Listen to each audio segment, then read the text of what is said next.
Welcome to the League of Legends Champions Spotlight, featuring Xerath, the Maker's Ascendant. Xerath is a long-range mage champion with a couple of neat tricks. In addition to dealing tons of damage with his abilities, he also acts as a sort of artillery, bombarding enemies from long range. Xerath's passive is Ascended Form. A percentage of his ability power is converted into bonus armor, making him naturally durable against physical assailants. Arcanopulse causes Xerath to briefly channel, then immediately deal damage to all enemies in a line. Locus of Power immobilizes Xerath for a short duration, giving him bonus magic penetration and increased range on his abilities. Xerath can also break out of this state by recasting the ability. After leaving this state, Xerath gains a temporary movement speed buff. Mage Chains damages and marks a single enemy for a few seconds. If Xerath hits the marked enemy with any other damaging spell, his target becomes stunned for a short time. Xerath's ultimate is Arcane Barrage, which damages all enemies in target area. For the next few seconds, this ability can be cast 2 more times for free before it goes on cooldown. Xerath's early laning is extremely strong. Once you learn to lead your opponents with Arcanopulse, you can constantly poke them from out of counterattack range. By learning Mage Chains at level 2, you can further this harassment. Once he gets low enough, Exhaust and Flash will help you secure the kill. Xerath's harass gets even stronger once you learn Locus of Power. Every time it's available, turn it on and poke at your lane opponent. Again, I'm able to constantly throw out Arcanopulse, dropping Rise lower and lower.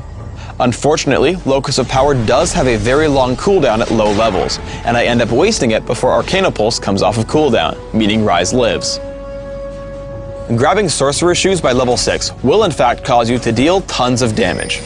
After missing Arcanopulse, I lead with Mage Chains and trigger its stun with Arcane Barrage. Once stunned, Rise becomes an easy target for the rest of my combo, giving me my second kill of the game. At level 9, and with a moderate amount of AP, Xerath is an extremely good farmer. Once an enemy minion wave is coming, use Locus of Power with Arcanopulse, then move back and launch another Arcanopulse. In the interest of saving mana, you should last hit the cannon minion with your basic attack, but immediately taking the other 6 minions is extremely powerful. Xerath is even more powerful when wearing the Golem buff. Once again, I push around Rise using Locus of Power, Arcanopulse, and Mage Chains. Once I push Rise to his turret, he retreats to the jungle to escape. However, I take the chance with Locus of Power and Arcanopulse, killing him in the Fog of War. Ganking is also really powerful on Xerath. I spot a skirmish at the bottom river and activate Locus of Power once I notice Janna channeling Monsoon. 2 shots of Arcane Barrage kill her and give an easy kill on Rise for my teammates. As we push bottom lane, I stay at Locus of Power's maximum range. The cooldown matches well with Arcanopulse, so I deactivate Locus immediately after nuking my enemies. After picking up the kill on Rumble, I stay in Locus to drop Arcane Barrage, taking down Rise. As Riven has gotten out of range, I use Locus's movement speed buff to rush up to her, picking up the kill with Mage Chains. We get into a team fight in mid. Again, I open with Locus of Power, poking at Janna. As Udyr comes in, I drop him with Arcane Barrage and then reactivate Locus to crush Rumble and Rise's health. As I push back into the battle, I get our team 2 more kills thanks to Mage Chains and the long-range slow from Rylai's Crystal Scepter. Xerath also has a number of tricks in Dominion on the Crystal Scar.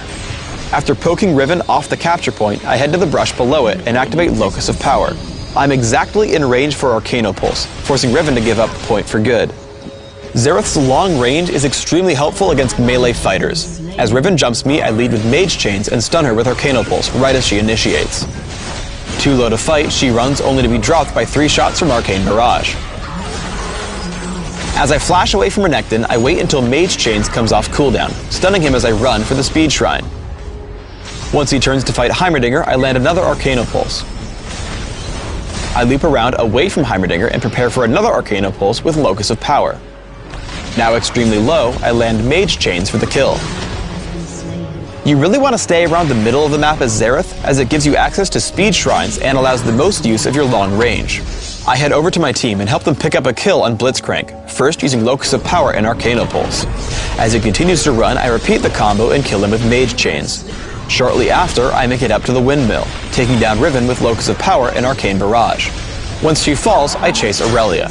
Mage Chains with Riley's Crystal Scepter makes it almost impossible for her to dodge Arcano Pulse, so we pick up the kill before she can reach the health relic.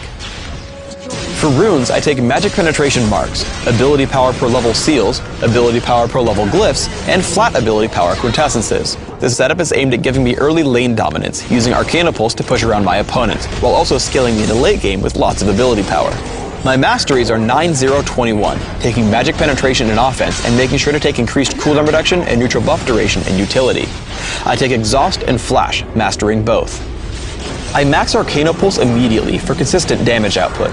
I take a point in Mage Chains at level 2 and leave it there as I max Locus of Power second.